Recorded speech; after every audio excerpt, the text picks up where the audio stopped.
তো নমস্কার বন্ধুরা, আশা করি সবাই ভালো আছেন। তো বন্ধুরা, এখন আমি যে বিষয়টা নিয়ে কথা বলবো সেটা হলো সাকিব খানের তুফান ছবি নিয়ে।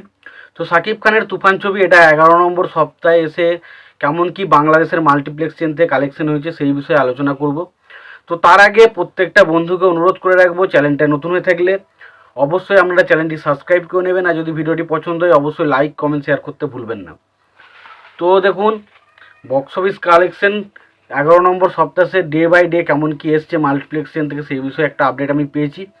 এবং এই আপডেটটা স্পেশালি আমি যেটা পেয়েছি সেটা হচ্ছে বিএমআর বলে যে একটা ফেসবুক পেজ রয়েছে, তারা প্রচণ্ড অথেন্টিক আপডেট দেয় এবং তুফান ছবি যবে থেকে রিলিজ হয়েছে সেই ছবির ডে বাই ডে কালেকশন তারা শেয়ার করার চেষ্টা করেছিল। তো তারা এখন সপ্তাহ শেষে কেমন কি কালেকশন সেটা একটা শেয়ার করে, তো সেটাই এখন আপনাদের সঙ্গে জানাবো। তো প্রথম ডে ওয়ানে কালেকশন করেছে ছবিটা 3,89,000 টাকা। দ্বিতীয় দিনে ছবিটা কালেকশন করেছে 2,98,000 টাকা। তৃতীয় দিনে ছবিটা কালেকশন করেছে 2,61,000 টাকা। চতুর্থ দিন ছবিটা কালেকশন করেছে 2,50,000 টাকা।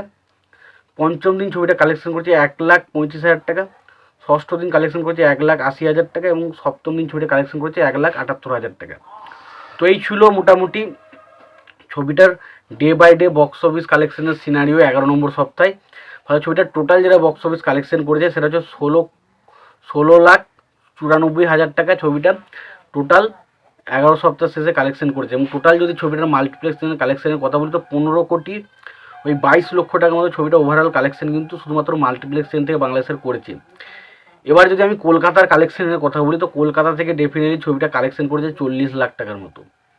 তো 40 লাখ টাকা কলকাতা থেকে কালেকশন এসছে এবং শুধুমাত্র বাংলাদেশের মাল্টিপ্লেক্স চেন থেকে ছবিটার কালেকশন এসছে প্রায় 15,20,00,000 টাকা। এটা যদি আমি টোটাল সিঙ্গেল স্ক্রিন এবং মাল্টিপ্লেক্স চেনের কালেকশন হিসাবে যদি বাংলাদেশের কালেকশন ধরি তো ধরুন এর 3 গুণ কালেকশন কিন্তু ডেফিনেটলি হয়েছে।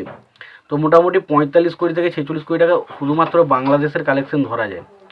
এবং বিদেশে বিভিন্ন জায়গা থেকে এমনও রেসপন্স এসে সেই জায়গা থেকে 2 কোটি 2.5 কোটি করে কালেকশন এসে এমন 2-1টা জায়গা থেকে 1-2 কোটি টাকা করে। সুতরাং ওইরকম যদি 2-3টে জায়গা রয়েছে যেখানে মার্কিন যুক্তরাষ্ট্র রয়েছে বা আরও কয়েকটা জায়গা রয়েছে যেখান থেকে কিন্তু ছবিটা অলরেডি 2 কোটি প্লাস কিন্তু কালেকশন করেছে। তো সেখানে যদি 4 কোটি আর যদি বিদেশ থেকে আর 2 কোটি ধরি তো টোটাল 6 কোটি বা 7 কোটি ধরি। তো 6 কোটি বা 7 কোটি আর এদিকে টোটাল 52 কোটি প্লাস, 52 থেকে 53 কোটি প্লাস কিন্তু ওভারঅল তুফান ছবিটা বক্স অফিসে কালেকশন করেছে, যেটা কিন্তু অল টাইম একটা রেকর্ড। এবং আমরা ওভারঅল একটা জায়গায় যখন টপ 10 কালেকশন দেখছি সেখানে কিন্তু অলরেডি কিন্তু তুফান ছবিটাকে 52 কোটি প্লাস কিন্তু কালেকশন দিয়ে দেওয়া হয়েছে। সুতরাং বোঝা যাচ্ছে ছবিটা অলরেডি সমস্ত ছবির রেকর্ডকে ব্রেক করে দিয়েছে। তো দেখা যাক ছবিটা আরও কতদিন চলে এবং সে এখনও পর্যন্ত ছবিটা আরও কতদিন কালেকশন আসে। যতদিন কালেকশন আসবে ততদিন আমি এই বিষয়টা নিয়ে ভিডিও বানিয়ে যাব। তো তোমরা এই বিষয়টা নিয়ে কি তোমাদের মতামত, আর সাকিব খানের তুফান এই বিষয়টা নিয়ে তোমরা কারা কারা ছবিটা দেখেছো, তোমাদের কেমন লেগেছে জানিও। ভিডিও যদি পছন্দ হয়ে থাকে লাইক কমেন্ট শেয়ার করে দিও। চ্যানেলটা নতুন হয়ে থাকলে অবশ্যই চ্যানেল সাবস্ক্রাইব করে নিয়ে পাশে বেল আইকনটা অবশ্যই প্রেস করে দিও। ভালো থেকো, সুস্থ থেকো, দেখা হচ্ছে পরে ভিডিওতে।